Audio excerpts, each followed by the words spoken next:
Hello guys, welcome to our channel जहां हम बात करते हैं अपने छोटे से गार्डन की सुंदर से पौधों के बारे में। आज हम एक ऐसे परमानेंट प्लांट के बारे में बात करेंगे जिसको बस एक बार लगाने की ज़रूरत पड़ती है, उसके बाद से आपको उससे भर भर के फूल मिलने लगते हैं। और वो एक ऐसा प्लांट है जिसकी केयर भी ज़्यादा आपको करनी नहीं पड़ती है। तो हम बात कर रहे हैं मोगरा की, जिसमें गर्मियों में भर भर के फूल आते हैं। बट बहुत सारे लोगों की प्रॉब्लम ये होती है कि पौधा तो बहुत ही घना है, बहुत ही हेल्दी है, बट उसमें फ्लावर्स नहीं आ रहे हैं, फूल नहीं खिल रहे हैं। तो उसके लिए हमें क्या करना चाहिए, तो उसी के बारे में हम बात करेंगे कि वो कौन से टिप्स एंड ट्रिक्स हैं जिनका यूज करके आप मोगरा से ढेर सारे फूल पा सकते हैं। तो अगर आपके लिए ये वीडियो हेल्पफुल हो तो हमारे चैनल को लाइक शेयर सब्सक्राइब जरूर करें और कमेंट करना बिल्कुल ना भूलें। Thanks for watching. ये मेरे मोगरा का प्लांट आप देख सकते हैं, इसको हमने कटिंग से लगाया हुआ। पिछले साल जून के महीने में जब रेनी सीजन शुरू हुआ था तभी मैंने इसको लगाया था। इसके पहले मैंने इसको गमले में लगाया था जो छोटा था, करीब 8 इंच का पॉट था। उसके बाद से कुछ ही दिन बाद इसके रूट एकदम बाउंड हो चुके थे और फ्लावर्स भी नहीं आ रहे थे और प्लांट की साइज भी छोटी हो चुकी थी। तो जनवरी में मैंने इसको ट्रांसप्लांट किया। जनवरी के महीने में ये डोरमेंसी फेज में था, बट फिर भी मैंने इसको ट्रांसप्लांट किया क्योंकि उस टाइम मेरे पास मिट्टी भी अवेलेबल थी और पॉट भी मेरे पास अवेलेबल था। इसलिए मैंने इसको ट्रांसप्लांट कर दिया बिना वेट किए। क्योंकि ज़्यादातर लोगों का कहना होता है कि डोरमेंसी फेज़ में पौधे को टच नहीं करना रहता है, मतलब कि उसको ट्रांसप्लांट या रिपोर्ट नहीं करना रहता है। बट फिर भी मैंने कर दिया और टचवुड ये प्लांट बहुत ही अच्छा ग्रोथ कर रहा है। और आप देख सकते हैं कि इसमें फ्लावर्स भी आ रहे हैं, कलियां भी ढेर सारी बनी हुई हैं। बट कुछ दिन पहले, मतलब कि फरवरी के बाद, जब मैंने इसकी थोड़ी सी कटाई की, प्रूनिंग की, उसके बाद से इसमें फ्लावर्स आने बंद हो गए थे। मतलब कि फ्लावर्स बिल्कुल भी नहीं आ रहे थे क्योंकि डोरमेंसी फेज जाने के बाद, मतलब कि बसंत ऋतु जब आ जाता है फरवरी में या मार्च में, उसके बाद से इसमें फ्लावरिंग होनी शुरू हो जाती है। बट फिर भी इसमें फ्लावर्स नहीं आ रहे थे, पत्तियां ही बस आ रही थी। पौधा घना हो रहा था, कटिंग कर रहे थे हम लोग, प्रूनिंग कर रहे थे, तो इसलिए पौधा घना हो रहा था। बट इसमें कलियां नहीं बन रही थी, फूल बिल्कुल भी नहीं आ रहे थे। तो उसी के बारे में हम बात करेंगे कि हमने ऐसा क्या किया कि जिसमें आप देख सकते हैं कि कितने सारे इसमें छोटे से पौधे में ही ढेर सारे फूल आ रहे हैं। आप देख सकते हैं पौधा बहुत बड़ा नहीं है, क्योंकि जो मोगरा का प्लांट होता है, जितने आप स्पेस देंगे उतना ही ये पौधा बड़ा होगा। स्पेस का मतलब ये है कि पॉट की साइज़ जितनी बड़ी होगी उतना ही बड़ा पौधा होगा। तो मेरे पॉट की साइज़ करीब 15 से 16 इंच का है। आप देख सकते हैं, इसको प्लास्टिक के हमने डब्बे में लगाया हुआ है और जितनी इसकी साइज है उसके अकॉर्डिंग इसकी साइज, पौधे की जो साइज है वो बहुत अच्छी है, ग्रोथ बहुत अच्छी कर रहा है। बट फूल बिल्कुल नहीं आ रहे थे। तो उसी के बारे में मैं आपको बताऊंगी कि मैंने क्या किया, जिसमें आप देख सकते हैं कि कितने अच्छे से फूल भी आ रहे हैं और कलियां भी बन रही हैं। तो अगर आपने डोरमेंसी फेज़ की बात, मतलब कि जब फरवरी का महीना आया, तो अगर आपने अपने पौधे की छटाई नहीं की है, प्रूनिंग नहीं की है, तो अभी भी टाइम है आपके पास, आप कर सकते हैं। समर सीज़न में भी इसकी प्रूनिंग की जा सकती है मोगरे की प्लांट की, क्योंकि समर और रेनी सीज़न में इसकी ग्रोथ बहुत ही फास्ट हो जाती है।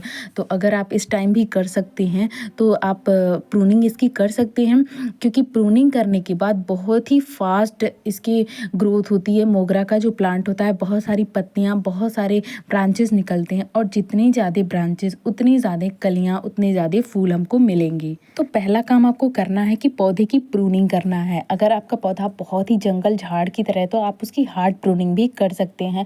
बहुत ही जल्दी उसमें ग्रोथ होनी शुरू हो जाएगी। आपको टेंशन लेने की ज़रूरत नहीं है कि अगर हम इसको प्रून कर देते हैं तो पता नहीं ग्रोथ होगी या नहीं होगी।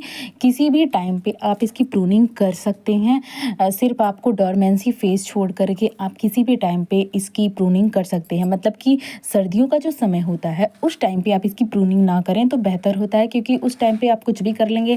डोरमेंसी फेज में रहते हैं ये प्लांट, तो इसलिए इसमें फ्लावर्स नहीं आते हैं।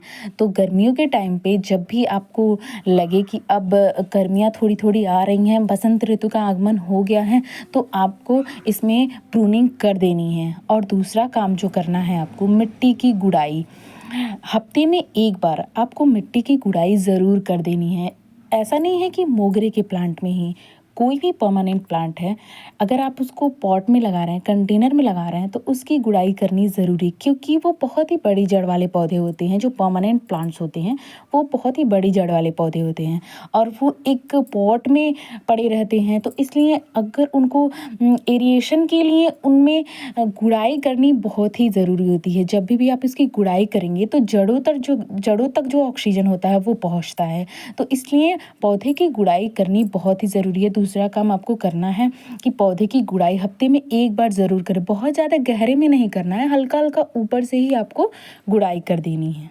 पौधे की गुड़ाई करने से एक और बहुत ही फ़ायदा होता है प्लांट्स को। उसके रूट जो होते हैं वो डेवलप होते हैं, क्योंकि जब रूट डेवलप होंगे तो पौधे की ग्रोथ भी फास्ट होने लगेगी, क्योंकि रूट से ही तो प्लांट्स बनते हैं, रूट की वजह से ही प्लांट्स हमारे ग्रो करते हैं।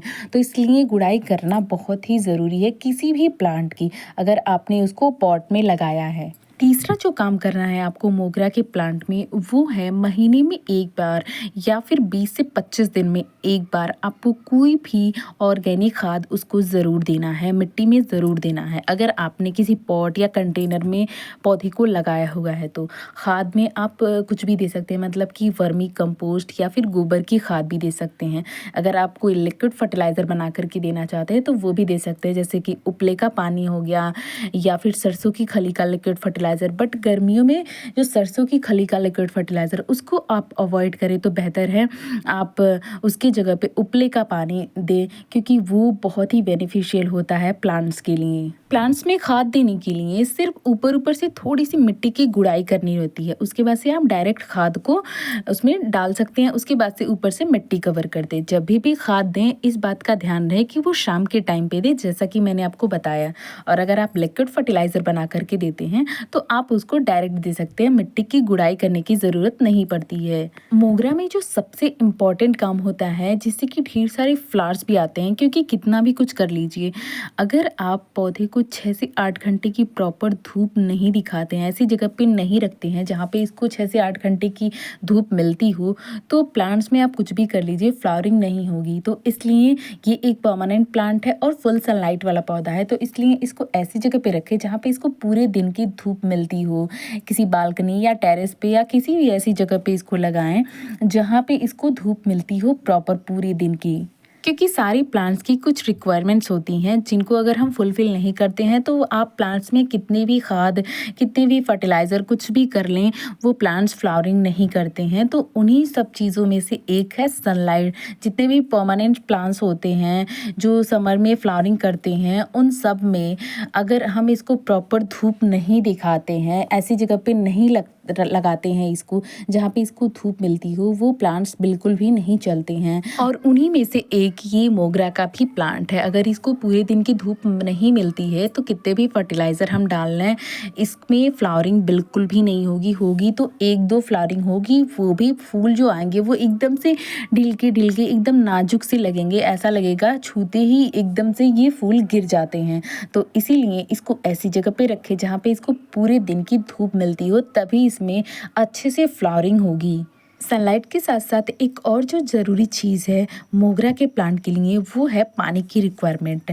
इसकी मिट्टी ऐसी बनाएं जिसमें मॉइस्चर बना रहे, क्योंकि बहुत ही जल्दी गर्मियों में जितनी ज़्यादा सनलाइट मिलती है प्लांट्स को, उतनी ही जल्दी इसकी जो मिट्टी होती है वो सूख सी जाती है। तो इसलिए इसकी मिट्टी ऐसी बनाएं कि जब भी हम पानी दें पूरे दिन में इसमें मॉइस्चर बना रहे, क्योंकि जो मोगरा का प्लांट्स होता है उसमें मॉइस्चर की ज़रूरत होती है, हमेशा इसमें मॉइस्चर बना रहना चाहिए। तो उसके लिए मिट्टी बनाने के टाइम पे आप इसमें कोकोपीट की मात्रा कुछ ज़रूर मिलाएं, जिससे कि मॉइस्चर बना रहे।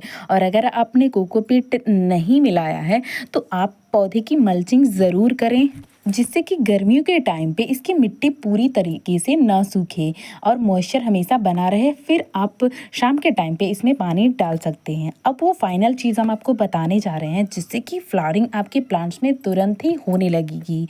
ये मेरे हाथ में आप देख रहे हैं, ये चाय पत्ती है, ये फ्रेश चाय पत्ती है, मतलब यूज़ की हुई नहीं है, फ्रेश चाय पत्ती है।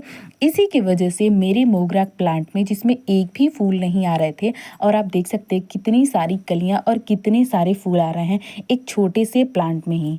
तो इसको डालने के लिए सबसे पहले हमें मिट्टी की गुड़ाई करनी है। आप देख सकते हैं मैं मिट्टी की गुड़ाई करी, बहुत ज़्यादा गहराई में मिट्टी की गुड़ाई नहीं करनी है, जड़ों के आसपास ही करनी है, एकदम जड़ों पे नहीं लगा देना है खुरपी को।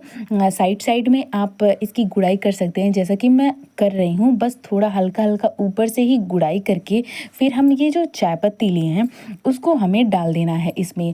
बस चाय पत्ती को स्प्रिंकल कर देना है। जैसा कि आप देख सकते हैं वीडियो में मैंने चाय पत्ती लिया है। आप 15 से 16 इंच के पॉट में आप 1 मुट्ठी के करीब, मतलब कि 2 चम्मच के करीब आप चाय पत्ती की डाल सकते हैं। आप देख सकते हैं कि मैंने बस उसको स्प्रिंकल किया है और मिट्टी को मिला दिया है।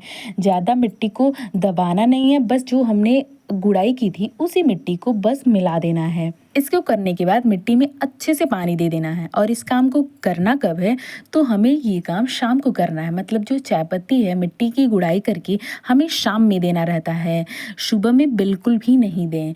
और यही काम करने से आपके भी मोगरा के प्लांट में ढेर सारी फ्लावरिंग होने लगेगी, जैसा कि आप देख सकते हैं। तो अगर आप भी चाहते हैं कि आपके मोगरा के प्लांट में ढेर सारी फ्लावरिंग हो, तो 20 से 25 दिन में एक बार चाय पत्ती मिट्टी की गुड़ाई करके ज़रूर दें।